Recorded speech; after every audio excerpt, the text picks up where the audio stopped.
Pas d'intro à rallonge. Bienvenue sur PRM. Aujourd'hui, on reçoit l'homme que l'on nomme Thiema. Ça va ou quoi, poto? Ça va et toi, tranquille? Bah, ça va. Merci d'accepter cette première interview pour PRM.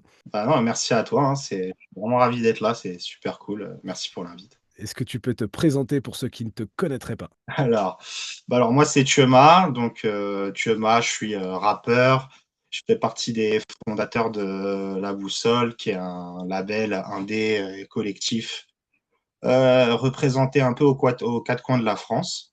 Donc voilà, on aime bien produire des projets, faire des petites scènes, faire des connexions avec d'autres collectifs, ce genre de choses, et faire vivre le hip-hop qu'on aime et le rap de niche comme on peut. On va en parler de la boussole, on va en parler, ça va venir. Mais avant de commencer, je vais te demander, et ça va être la tradition dans cette émission, je vais te demander ton top 5 des rappeurs français. Ouais, si ça te va, je vais dire le top 5 que j'écoute en gros en ce moment. Donc pas pour Ok. dire qui est le meilleur, mais ceux que j'écoute le plus, quoi. En tout cas, moi dedans, il y a Hugo TSR, Hugo TSR, bien sûr. il y a Anton Serra, il y a Anton Serra dedans. En ce moment, j'écoute beaucoup FRS Taga. C'est un des rappeurs français que j'écoute le plus. Donc, c'est pour ça, je vais pas le mettre dans le top 5 des rappeurs all-time, tu vois ce que je veux Bien dire. sûr, Mais bien en ce sûr. moment, il fait partie de ceux que j'écoute le Le plus. freestyle dans le Après, il coffre. y a La Smala, qui est un groupe. Ouais, exactement, dans mon Mhm. coffre, absolument. En Mhm. effet, j'avais vu, d'ailleurs, je t'avais vu aussi en parler. Je Ouais, sais et rentre dans le que toi cercle aussi, tu l'as vu. dernièrement. Il y a ça. Puis, ouais, je mettrais La Smala. C'est aussi un groupe qui m'a quand même pas mal marqué. Mhm. Et Tata, et puis je mettrais quand même Paco. Paco, c'est vraiment, ça a été pendant longtemps peut-être celui que j'écoutais le plus pendant longtemps. Ok, je pensais que tu allais me glisser un Furax, tu vois. Je pensais que tu allais le mettre dedans. Mais Alors, Furax, en fait, pour être complètement honnête avec toi, Furax a été l'un de ceux que j'écoutais le plus. mhm. Et depuis Bastard Prod, j'écoute moins. Enfin, disons que comment il a évolué, c'est encore plus fort à la limite, tu vois. Mhm. C'est pas la qualité qui est en cause, mais c'est que du coup, moi, ça me parle un peu moins que les albums de l'époque, quoi. Et du coup, mais clairement, Furax, il est aussi dans le top 5, hein. Ah J'hésitais non, à ça y entre est, tu dire pas, les as dit, tu les as dit. Moi, j'ai figé le hein, classement, ça y est, trop tard. pas trop, pas trop, absolument. On verra s'il sera dans le classement plus tard et on va tenir le classement à jour pour PRM. On fera une publication régulièrement pour dire qui fait son entrée, qui fait sa sortie du top 5. Et, euh, et on verra ça au fur et à mesure des émissions. On verra qui est numéro un. On verra. Mais à mon avis, vu les gens que j'invite, le classement sera pas mainstream. Je pense que Furax va revenir dans d'autres classements, c'est pas grave pour lui. C'est quoi ton premier contact avec le Peura? C'est quoi? Comment t'as mis les pieds dans cette culture? Alors moi, mon premier contact, ça doit être, c'est vraiment quand j'étais tout jeune, ça doit être aux alentours de 91-92. Et l'époque, tu vois, Criss Cross. Ok, Criss Cross. Moi, mon premier souvenir de rap, c'est le clip de LL Cool J, ok, Mama Say No Out, tu vois, celui sur ok. le ring de boxe. Et Donc rap voilà. américain d'abord en premier. Moi, en fait, j'ai limite découvert le rap par, bah, tu sais, la musique mainstream, type Michael Jackson, Boyz II Men, etc. Tu vois, quand Mhm. j'étais tout petit, des trucs qui cartonnaient à mort, quoi. Et par là, bah, du coup, Criss Cross, ça fait partie. Voilà, j'étais tout gamin. Ça doit être le premier album que j'ai eu, c'est tu sais, Jump de Criss Cross, celui où ils sont tous les deux de dos avec les sapes à l'envers, là. Ça, c'est mes tout premiers contacts avec le hip-hop, ça. Et toi, après, comment tu t'es lancé? Alors moi, c'est vrai que je me suis lancé très tard parce que du coup, moi vraiment, j'ai été le seul contact que j'ai avec le rap, c'était vraiment en tant qu'auditeur. Et Mhm. moi, j'étais entre guillemets un puriste et un mordu de rap US, tu vois. Tout ce qui était rap underground, rap indé américain. Ok. Et, bah, les Hillbill, Red the Gunman, enfin tout le rap un petit peu indé qui était américain, c'était vraiment ma came. Et du coup, jamais je me suis lancé. J'avais juste fait un peu de prod. J'ai fait un peu d'instru quand j'étais Ok. jeune, mais j'étais pas. J'arrivais à faire quelques petits contacts, mais j'avais pas vraiment le truc. T'avais du matos et tout Et déjà à l'époque? Non, non, parce qu'en fait, j'avais un PC, tu sais, PC Tour à l'époque, là, qui était pas un Mmh. bon PC. C'était vraiment un truc que je m'étais acheté avec mes premiers salaires. Mmh. Et je faisais des prods sur Audacity, en fait. Mmh. Donc, je récupérais des samples sur YouTube. Je les mettais dans Audacity et puis après je récupérais des samples de kick et donc tu vois après sur la timeline je mettais un OK. Ouais, kick, ouais. je copiais, je le remettais là-bas tu vois et Mmh. j'ai commencé à faire des montages comme ça. J'ai fait quelques petits sons avec deux trois rappeurs avec des globalement des Canadiens en OK. gros surtout et voilà donc fait trois quatre sons et puis après bah voilà quand j'avais 20 piges entre 20 et 25 ans je suis parti à l'étranger, j'ai rencontré voilà mon ex-femme, j'ai eu mon enfant, etc. Ce qui fait que j'ai vraiment complètement laissé tomber le son pendant une bonne dizaine d'années, Mmh. au point que même je restais sur les mêmes références. Tu vois, genre ma culture musicale, elle était un peu restée figée, genre en 2006, quoi. Tu vois ce que je veux dire? Ouais, ouais, je Et vois. après, c'est des trucs, tu vois, je les découvrais pas. Et du coup, quand je me suis séparé, bah j'avais un peu de temps et deux, trois émotions à cracher, on va dire. Ouais, j'imagine, ouais, tu avais des choses à dire. C'est ça. Et du coup, à ce moment-là, il y avait la Smala, ils avaient sorti leur deuxième album, je sais jamais si c'est Un bruit dans le silence ou l'autre, mais ils l'avaient sorti genre un an plus tôt, un truc comme ça. Et du coup, Mmh. moi, je l'avais pas écouté à l'époque. Je connaissais un peu la Smala, j'avais entendu deux, trois trucs, je me disais, ouais, ça a l'air sympa. Mais jamais j'avais pris le temps d'écouter l'album, quoi. Et du coup, j'ai écouté la Smala et ça m'a vraiment parlé. Je me suis dit, entre guillemets, tu vois, tiens, ça, je suis peut-être capable de faire un truc qui ressemble un peu à ça, tu vois. Mmh. Et du coup, bah, je me suis lancé, j'ai pris un cahier, j'ai commencé à écrire des trucs dedans, puis Ça voilà. m'amène à ma prochaine question. Putain, la transition est parfaite. Est-ce que tu te souviens de ton premier texte? C'était quoi la thématique? Oui, oui, alors, je me souviens très bien de mon premier texte, et heureusement, c'est un texte que j'ai jamais sorti. Et pour le coup, mon premier texte, ça ressemble un peu à une lettre d'insulte envers mon ex-femme, en gros, quoi. D'accord. Bon, déjà, voilà, c'était aussi parce que c'était pas une séparation simple, Mmh. mais c'est surtout que heureusement que je l'ai pas sorti parce que c'était brouillon. Tu vois, si ça avait Mmh. été une plume vraiment aguerrie, etc., qui sort ça, tu vois, après, Ouais, ouais, ça se débat, tu vois. évidemment. En premier texte, c'est pas une bonne idée, quoi. Ouais. Et c'est quoi le processus, toi, de création? Est-ce que c'est d'abord une prod qui va te parler ou alors c'est une thématique qui va venir? C'est quoi le point de départ? Alors moi, c'est 99% du temps, c'est une prod qui va me parler. OK. Et même parfois, ça peut être une prod, tu vois, qui est pas disponible.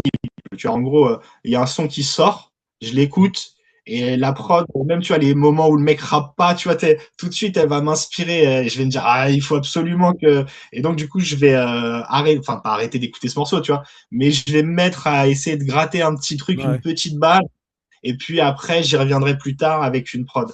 Mais écrire sur des thèmes sans prod, c'est un truc que globalement, je fais jamais. OK. Et justement, tes prods, enfin, je sais qu'on a à peu près les mêmes goûts. J'ai regardé ton YouTube, il y a du Anto, il y a du Oxids. Comment tu choisis tes beatmakers? Alors moi, en fait, du coup, j'ai rencontré Pierrot il y a un peu moins de 10 ans, Mmh. qui est donc beatmaker à Rennes, qui est avec qui j'ai fondé du coup la Boussole. Et bah moi, j'ai la chance que du coup, j'ai rencontré un mec qui est pas connu et qui se la raconte pas et qui est voilà, c'est l'un des meilleurs beatmakers français au talent. Mmh. C'est sur du boom bap rap de niche. Voilà, moi je mets, voilà, j'ai pas envie de commencer à mettre les gens les uns contre les autres, tu vois. Mais moi je le mets vraiment très très haut, quoi. Pour moi, Pierrot, c'est un génie, quoi. S'il se mettait autant là-dessus que d'autres, comme si c'est une activité principale, genre t'as pas de taf, tu fais que ça, Mmh. il serait tout en haut. Donc du coup, moi, j'ai beaucoup de chance parce que voilà, c'est mon pote. Et en plus, il y a Linko, un CO du Carré d'Art, avec qui je travaille beaucoup, qui lui aussi est vraiment voilà, un putain de beatmaker qui vient de Lausanne. Mmh. Donc du coup, déjà avec ces deux personnes, ça fait que j'ai déjà l'opportunité d'écouter des trucs Mmh. et une fois sur deux, quand c'est pas deux fois sur trois, l'inspiration elle vient direct, quoi. Juste à la Ouais. batterie, le temps, je fais, oh là, ouais, tu commences ça taquine. Ça favorise la création. J'aimerais qu'on s'arrête sur La Boussole, sur YouTube. Ouais. Dans la description de la chaîne de La Boussole, il y a écrit: «C'est la boussole tonton, combo boom bap, spleen, picole, label rap indé, prône les réelles valeurs du hip-hop? Est-ce que c'est toujours d'actu? Est-ce que la boussole est toujours active? Ouais, ouais, la boussole est toujours active. Elle prône toujours les vraies valeurs du hip-hop. Après, voilà, elle est un peu moins active sur scène en ce moment, parce que c'est vrai Mhm, qu'on y a 1 an et il y a 2 ans, on organisait des petits événements, donc on représentait mieux la culture hip-hop qu'actuellement. mhm. Mais c'est toujours actif. On sort des sons fréquemment, justement pour préparer des projets d'autres artistes de la boussole. Tu fais pas mal de feats. Je pense à des mecs comme Giggs, comme Dablas, comme Nico, on en a parlé en off. Est-ce que le rap, c'est pas avant tout des rencontres? Si, alors moi, mon premier objectif dans le rap, aujourd'hui, j'ai envie d'en faire quelque chose qui peut rapporter, etc., quelque chose de concret. Mais moi, quand j'ai commencé, mon premier but, c'était de rencontrer des gens. Souvent, tu vois, je fais l'analogie avec quand tu joues au basket ou quand tu joues au foot, quoi. Tu vois, Mhm. bah, au terrain, tu as envie de rencontrer des gars, de jouer avec eux. Tu vois, personne n'a envie de jouer tout seul sur son panier et Ouais, bien tu sûr. vois, ça n'a aucun sens, quoi. Mhm. Et voilà, moi, ça a vraiment été le premier truc. Donc après, j'ai eu la chance aussi de rencontrer des bons gars qui ont la même mentalité que moi. Et voilà, c'est vrai que des gars comme Dablast ou Nico, aujourd'hui, voilà, c'est des amis, quoi. Tu vois, donc quand on a le temps de faire du son, c'est cool, quoi. Et du coup, bah, moi, je suis toujours moteur pour ça. Mais c'est vrai, non, c'est des personnes que j'apprécie réellement au-delà de la musique. Mhm. Tu fais beaucoup de freestyle, tu vas souvent en open mic, tu as du matos pour enregistrer chez toi aussi. Ouais, C'est ouais. quoi l'exercice que tu préfères le plus? Moi, ce que je kiffe le plus, c'est écrire. Ah ouais? C'est, il y a, c'est marrant parce que du coup, Nico te dira peut-être un truc un peu semblable si tu lui Mhm. poses une question, à un lien, parce que c'est un truc sur lequel on se retrouvait quand on discutait. En gros, ce qu'on kiffe, c'est écrire, c'est chanter le texte sur l'instru qui nous a fait kiffer. Mhm. Et puis, vite après, on pourrait passer à une autre instru et écrire un autre texte. Mhm. Après, toute la suite, le fait de l'enregistrer, de faire en sorte que ce soit clean, etc., limite, ça me fait chier, tu vois. C'est juste, moi, c'est écrire et la scène. C'est vraiment les deux trucs qui me font kiffer. Mais le reste, il faut le faire, entre guillemets. Mhm. Hein, tu sais, voilà, Ouais, je bien suis pas sûr. un petit peu non plus, hein, tu vois. Mais ouais, c'est ça. Écrire et la scène, c'est les deux trucs qui me font vraiment kiffer. On est sur la même longueur d'onde, exactement pareil. J'aurais fait la même réponse. En 2022, tu poses pour Give Me Five dans un morceau qui s'appelle Le Dîner de son. Comment ça s'est fait la connexion avec l'équipe de Give Me Five? Ben, en fait, ça s'est fait par Nesta, Nesta Illustration. À l'époque, quand on a créé la boussole en 2022, entre 2020 et 2021, Mhm, on l'a fait à trois. Donc, il y avait Pierrot, le beatmaker. Il y avait Nesta qui, lui, était plutôt street artiste et il faisait pas mal de liens dans le milieu hip-hop. Et du coup, il y avait moi, quoi. Et ok. donc, c'est Nesta qui, lui, il a été régisseur sur le Narvalo Show. Il a fait, tu vois, pas mal de petits trucs comme Mhm, ça. Et donc, il avait déjà de base la connexion avec des Parwan. mhm, Entre autres aussi, parce qu'on a des connaissances communes par la Belgique, entre autres un artiste qui s'appelle Lensk, qui a participé au dessin de la pochette de Midgar, qui était un de mes premiers albums. Et du coup, par cette connexion, ça a tilté sur Give Me Five, enfin sur Depart One, quoi. mhm. Et donc, du coup, on a pu se rencontrer pour faire les deux, trois petites vidéos qu'on a pu poster sur sa chaîne. En tout cas, un gros big up à tous les gens que tu name drop depuis tout à l'heure. Je pense à Depart One, tous ces activistes qui continuent de faire perdurer le mouvement et qui nous régalent sur les réseaux, sur YouTube, qui font du bien aux oreilles en ces temps un peu tristes pour le rap français parfois. Ouais, voilà. Après, aujourd'hui, il y a tellement de concurrence que du coup, c'est pas toujours très. Enfin, ils ont pas toujours le nombre de vues qu'ils voudraient, ce genre de choses. Mhm. Mais il y a 10 ans, Give Me Five, mais tu sais, tu sais, C'était quelque il y chose, a hein. que là. C'est Mm, ça, tu sais, genre, en gros, il y avait que là que tu voyais mm, ça, quoi. bien sûr. C'est vrai que maintenant, il y a plein de trucs, on nous propose des trucs tout le temps, tu vois.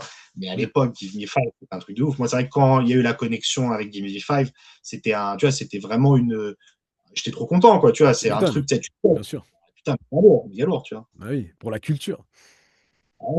Bien sûr. Exactement. Et d'ailleurs, tu as refait une autre collab avec Give Me Five pour ton projet vidéo futur. Yes, yes, yes. En fait, on a fait du coup le dîner de son 1 et 2. Donc, on a Mhm, produit par la boussole et donc diffusé sur Give Me Five.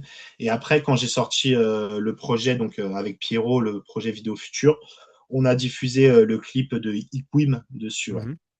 Ok. L'année dernière, tu as participé à la connexion, à la compile Connexion France-Suisse.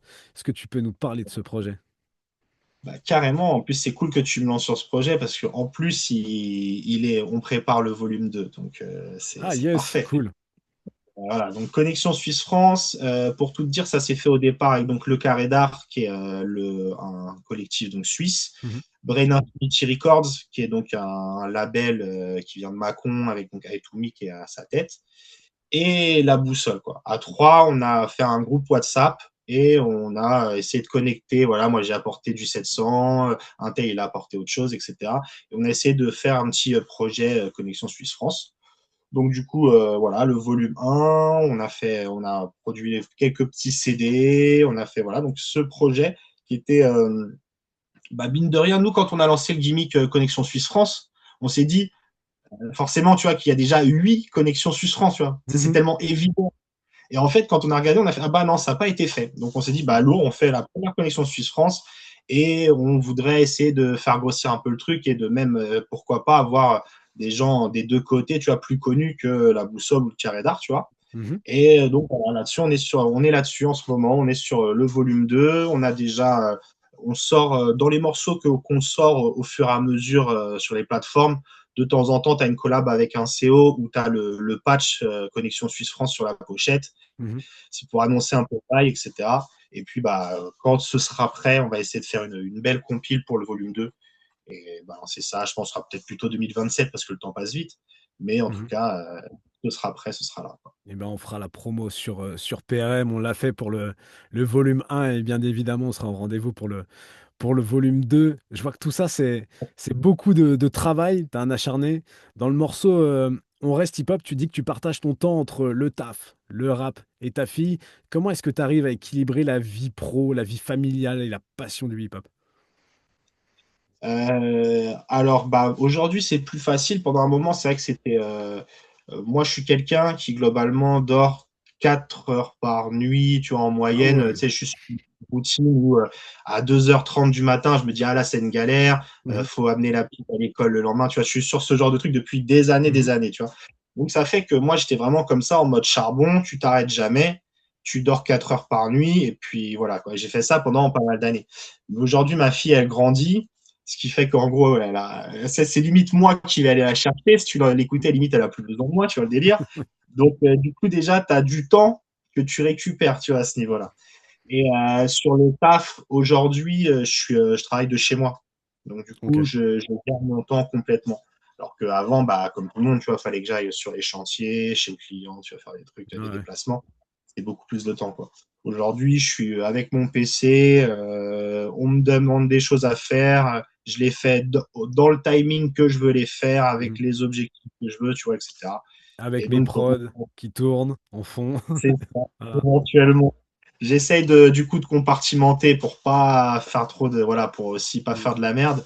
Mais c'est clair que du coup, je pourrais avoir un texte à côté de mon PC ou avancer un mix pendant, tu vois, pendant que je suis en train de Mm. rédiger un mail, tu vois. Il n'y a rien de m'y interdit, tu vois. Mm. Tu parlais de ta fille, justement. Quel regard ta fille elle pose sur ta passion? Qu'est-ce qu'elle en dit de tout ça? Bah, je pense aujourd'hui ça l'a fait marrer parce que au Ouais. départ, ouais, parce que elle m'a suivi partout. Tu vois, moi, j'ai élevé ma fille globalement tout seul pendant pas mal d'années. Mhm. Ce qui fait que tu vois, elle me suivait en festival, elle me suivait, enfin, voilà quoi, vraiment quoi. Tu vois, avais ma fille assise sur une petite chaise au premier rang dans un Ouais. festival hip-hop dans la bande de Troyes, tu vois, Mhm. dans le fin fond du Nord vers Arras, tu vois, enfin voilà quoi. Moi, je la prenais sur mon dos, elle traînait partout avec moi, tu vois. Mm. Donc, elle a vécu ce petit truc-là et il y a eu le côté au départ, bah, comme c'est un enfant, il s'émerveille facilement des choses, tu vois ce que je veux Mhm. dire? Bien Il n'y a sûr. pas besoin que ce soit la télé, les paillettes, tu vois. Mhm. Donc, du coup, elle a déjà eu ce truc, genre, quand elle était gamine, genre, waouh, c'est le showbiz, tu vois. Et donc, vu que, bah, au final, là, maintenant, elle commence à grandir et elle voit très bien que c'est pas le showbiz, tu vois. Donc, aujourd'hui, bah, ça la fait plus rigoler, tu vois. Elle prend ça un peu à la légère, quoi. Mais elle en parle quand même, tu vois. Elle en parle un peu au bahut de temps en temps, tu vois. Ouais, elle suit quand même le papa dans ses Elles aventures. suivent. Elles ont leur son. Il y a un ou deux sons que du Ouais. coup les petites elles écoutent et même elles regardent le clip genre sur leur téléphone, sur YouTube, etc. Donc ça va, c'est cool. Dans le morceau Adieu Victoire, tu dis que tu veux pas être connu et que tu dis que tu veux pas ses pairs en gros. Est-ce que c'est vrai ça? Alors, ce qui est vrai, c'est qu'aujourd'hui, tu me donnes le choix entre l'oseille et la célébrité. Je choisis l'oseille tous les jours. Bien Voilà, sûr, ça tout le monde c'est choisit clair et l'oseille. net. Célébrité, On s'en fout d'être honnêtement, connu. vraiment, voilà, honnêtement, je m'en bats les couilles, franchement. Par contre, oui, j'aimerais que ce que je fasse, ça marche. Oui, oui, ça, bien sûr. Hmm. Et dans ce même morceau, tu dis aussi que tu t'en fous d'être validé. Et là, je te crois pas. Aujourd'hui, ça y est, je m'en fous. Au C'est vrai? départ, j'ai commencé mon. Ah ouais, aujourd'hui, ouais, c'est fou. C'est vrai. Ouais, ouais. Quand j'ai commencé, tu vois, le premier truc, c'est justement, j'ai fait les choses à l'envers. C'est-à-dire que, tu sais, au départ, tu vois, t'es tout naïf, t'es tout frais. Et dès que Mhm. tu fais un truc qui est un peu stylé, entre guillemets, bah, Mhm. tu te dis, oh, bah, c'est top. Limite, tu vois, je vais l'envoyer à un tel, etc., quoi. Et du coup, bah, j'ai fait ce jeu-là de chercher la validation de tous les mecs que j'avais écoutés. Et voilà, vraiment aujourd'hui, pour en avoir rencontré certains, avoir eu des promesses de collab avec d'autres, etc. Mhm. Aujourd'hui, vraiment, je m'en bats les couilles. Parce que aujourd'hui, alors ce que je vais dire, ça peut paraître super euh, prétentieux, mais je veux dire, c'est qu'aujourd'hui, j'ai l'impression que ce que je fais, c'est suffisamment bien pour avoir la légitimité de continuer, tu vois. Mhm. Je me dis que voilà, je peux continuer à faire ce que je fais, c'est suffisamment correct pour que il y aura un mec qui aime du rap qui va l'écouter, qui va dire ah putain c'est cool, tu vois.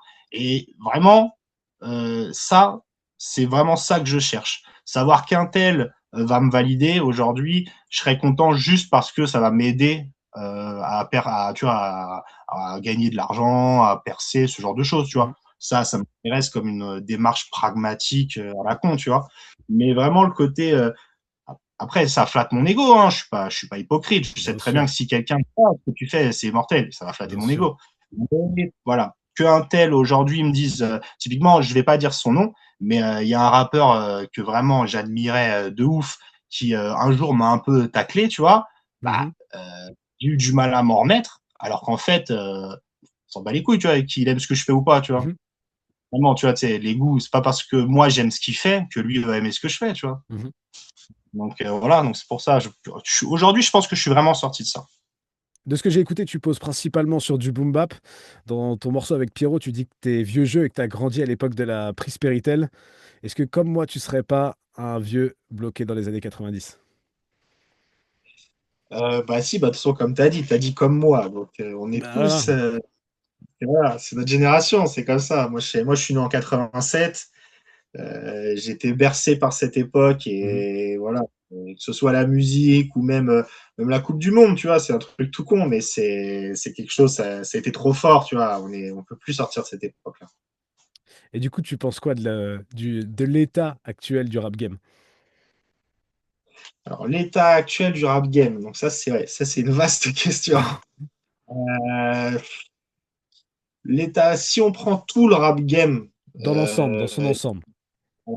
si je m'autorise à imaginer que j'en fais partie, je trouve le rap game a jamais été aussi stylé dans le sens où aujourd'hui, il y a de la musique tout le temps. Tu vas sur Spotify, chaque vendredi, tu as 5-6 super rappeurs qui font de la musique, qui balancent, etc. Mhm. Donc, c'est vrai que quand t'aimes ça, t'en as. Tu te rappelles, à l'époque, on était obligé de mettre des cassettes audio pour enregistrer la radio, tu vois, à baisser le son ou à Mhm. niquer ton téléphone, tu vois, enfin, juste pour écouter du son, tu vois. Mhm. Il n'y avait pas aujourd'hui avec les plateformes, avec YouTube, avec tout ça.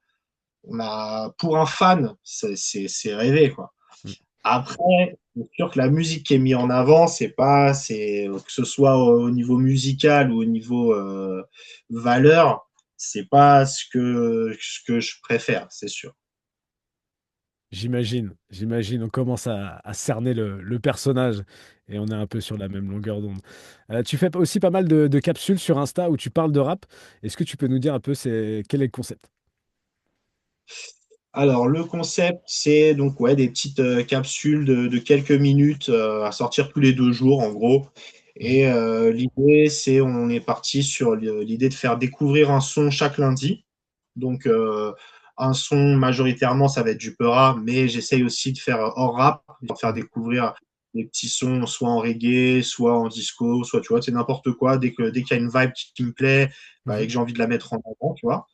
Le jeudi, on essaye de faire une petite question, un petit jeu, en gros, un petit jeu Ok. ensemble, histoire d'interagir sur les commentaires. Et le vendredi, c'est le jour de la promo. Donc voilà, c'est la promo pour la boussole. Mais c'est aussi voilà, la promo pour toutes les personnes que j'apprécie dans ce game. Donc et la 99,9% du temps, en plus, ils font des choses que j'aime. Mhm, Mais si j'aime l'humain et qui se casse le cul à sortir un truc, je vais en parler en mode feel good et je vais quand même essayer de donner de la lumière. Voilà, si c'est mon pote, je le pousserai pour le coup. Peu importe ce que les gens en pensent, voilà, moi, c'est le but de la chronique. C'est de donner un peu de lumière à des gens qui charbonnent et voilà, qui ont parfois du mal à juste que quelqu'un peu exposé comme moi en parle, tu vois, ça fait toujours plaisir. mhm, T'as bien un peu sûr. moins tout seul dans ton délire, quoi, tout Mhm, simplement, quoi. Voilà. Ça, c'est l'idée du vendredi. Et puis, bon, on essaie de tenir ce rythme toutes les semaines. Et puis, bah, voilà, quoi. Puis, j'espère que C'est les gens ils baillent, quoi. c'est l'esprit hip-hop. C'est ça qu'on aime quand on donne de la force, le partage. C'est quoi la suite? Il y a des projets qui arrivent. Tu as parlé de la connexion Suisse-France, le deuxième opus qui devrait arriver bientôt. Est-ce qu'il y a d'autres choses?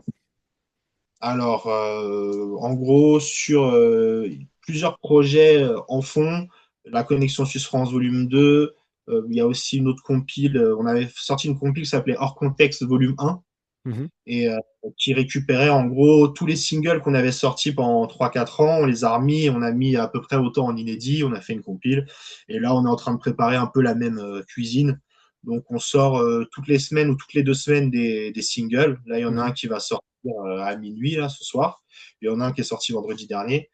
Et puis, tout ça va se retrouver l'année prochaine dans une grosse compile hors contexte volume 2. Lourd. Et il y a les petits, entre guillemets, parce qu'ils ne sont pas si petits que ça, mais les petits de la boussole qui sont en train de faire leur projet. Et sans annoncer les dates officielles pour les deux, en tout cas, il y en a un qui sortira le 12 juin. Ok. Et l'autre, on va attendre voilà, la période un peu calme de l'été. On ne va pas le sortir en juillet ou en août. On va attendre Mhm. septembre pour le sortir en septembre. Ok. Eh ben, on partagera ça sur PRM avec plaisir. Si tu devais conseiller à quelqu'un qui ne t'a jamais écouté un son, un son où tu te dis là, c'est sûr, il va hocher la tête. Je parle d'un son à toi. Profites-en, fais ta promo. Quel morceau on lui fait écouter? Bah, moi, quelqu'un qui ne me connaît pas, je lui ferai écouter le Misanthrope parce que pour le coup, ça parle vraiment de moi. Enfin, la plupart des sons parlent de moi et quand je parle Mhm. de moi, je m'y trompe jamais. Mais là, c'est vraiment, voilà, c'est vraiment centré sur moi, ces Mhm. jeux et c'est sur une période récente. Et du coup, ça va lui permettre de découvrir un peu qui je suis et comment j'ai pu atterrir ici, quoi. Ça marche. Eh bien, allez streamer Thiema, la boussole et tout cet écosystème qui gravite autour de lui. Il y a du lourd, il y a du boom bap, il y en a pour tous les goûts et pour les kiffeurs de hip-hop surtout. On va arriver au bout de l'interview, mais avant de te laisser partir, je vais te proposer une interview. Tu fais pas. Je te propose un bail et tu me dis si tu le fais. Si tu le fais pas, question courte, réponse courte. Tu fais pas un morceau entièrement généré par intelligence artificielle. Je ne sais pas. Tu fais pas un feat avec Jul. Si c'est lui qui m'appelle, je fais. Tu fais pas nouvelle école. Ouais, je fais, je fais. Tu fais pas les rap contenders. Alors, je fais pas parce que j'ai pas les couilles, mais on valide le truc. Si je critique pas, mais je suis pas calibré. Tu fais pas rentre dans le cercle avec Fianso. Pareil, enfin, si on me propose, je le ferai, et pour le coup, c'est pas que je valide pas le truc. Mais j'avoue, tu vois, si je dois être 100% honnête, je le ferai pas les mains dans les poches en mode, ouais, attends, tranquille, c'est bon, quoi, tu vois. Donc ça demanderait quand même une petite préparation, tu vois. Ouais, C'est un peu comme si tu as un combat de boxe, tu préfères que ce soit dans bien 4 sûr, mois que dans 4 jours, quoi, tu vois. c'est ça.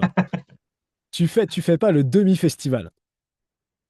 Moi, j'ai fait tous les jours le demi-festival. Bien sûr. Tu fais pas un freestyle sur CNews. Ouais, non, je vois pas pourquoi je le ferais, alors. Tu fais pas une reprise de chansons connues version rap. Tu sais, genre les Petrouchka, Barbie Girl, tout ça. Non, c'est pas Non. mon bail, ça. Tu fais pas un feat avec une tête d'affiche, mais qui tient des propos qui vont te valoir un procès. Faudrait vraiment que ce soit des propos avec lesquels je sois d'accord et pour les ça pas me foutre dans la merde, quoi. Tu fais pas tes candidats à la Starac. Je ne ferai pas de moi-même, mais Ouais. si quelqu'un m'inscrit et que demain la lettre elle est dans la boîte aux lettres, je serais con de pas y aller. Tu fais pas t'arrêtes le rap en échange d'1 million d'euros. Allez, je vais dire non, mais c'est possible que je sois un mytho quand même. Tu fais pas, tu deviens rappeur numéro 1 mondial, mais tous tes rappeurs préférés n'ont jamais existé.